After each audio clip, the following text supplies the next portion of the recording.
का भेजा हुआ सक्टासुर नाम का दैत्य आया। जैसी छकड़े के पास आकर के बैठा, भगवान ने एक लात मारी, छकड़ा पलटा, जाकर के खोपड़ी पर पड़ा और गोविंदाय नमो नमः उसका कल्याण। तृणावर्त नाम का राक्षस आया बबूलियां बन करके, भगवान को उठा करके आकाश में ले गया। भगवान ने गला पकड़ करके दबाया और अपना वजन बढ़ाया। जैसी वजन बढ़ाया तो तृणावर्त सोचने लगा कहीं उस सांवले सांवले छोरे की जगह कोई सांवला सांवला पत्थर तो मैं लेके नहीं आ गया, क्या चक्कर है भाई। भगवान ने कहा हद हो गई, सारी दुनिया पत्थर में भगवान के दर्शन करती है और ये मूर्ख देखो कि साक्षात भगवान है फिर भी पत्थर सोच रहा है कि पत्थर तो नहीं लेके आया।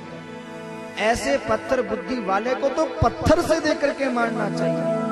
तमंतरिक्षात पतितम शिलाया, भगवान ने उसको ले जाकर के एक पत्थर से इतनी जोर से देकर के मारा, बस वहीं बिखर गया वो तो। बोलिए कृष्ण कन्हैया लाल की जय। एक दिन की बात है, परीक्षित घर गए पुरोहितो राजन यदूनाम सुमहात पा,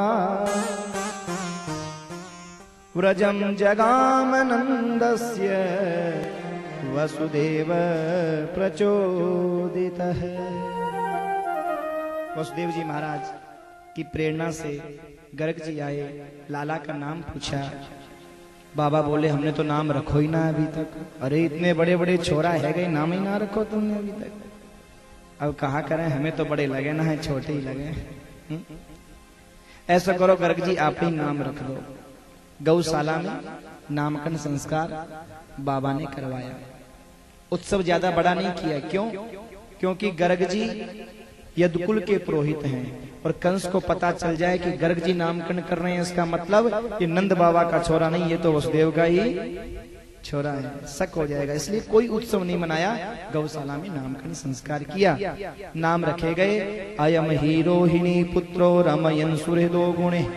बाबा ये जो बड़ा वाला लाला है ना, रोहिणी का बेटा, इसका नाम होगा राम। और आख्यास्यते रामेति बलाधिक्यात् बलम विदुः, क्योंकि बलशालियों का भी बलशाली है, इसलिए लोग इसे बलराम के नाम से जानेंगे। बोलिए बलराम जी महाराज।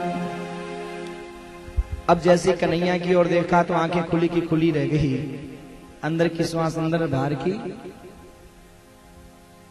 बाबा ने, नंद बाबा ने गर्ग जी की आंखन के आगे हाथ फेरो तो पलके भी ना गिरी।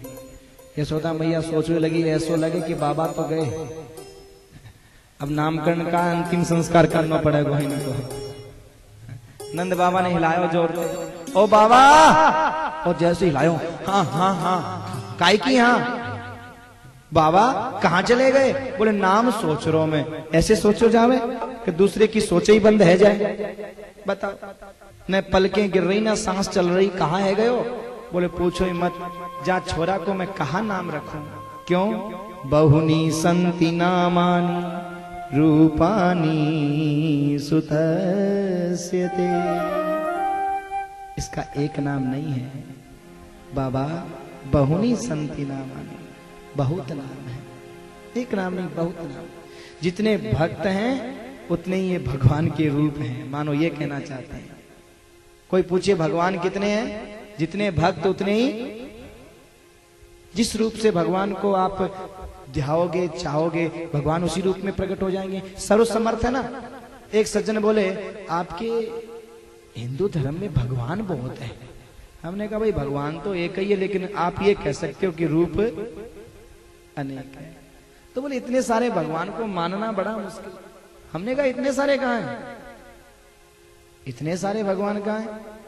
वो है तो एक ही, अब जिस रूप में हम उसे चाहते हैं वो उसी रूप में प्रकट हो जाता है। बोले ऐसे कैसे हो जाता है?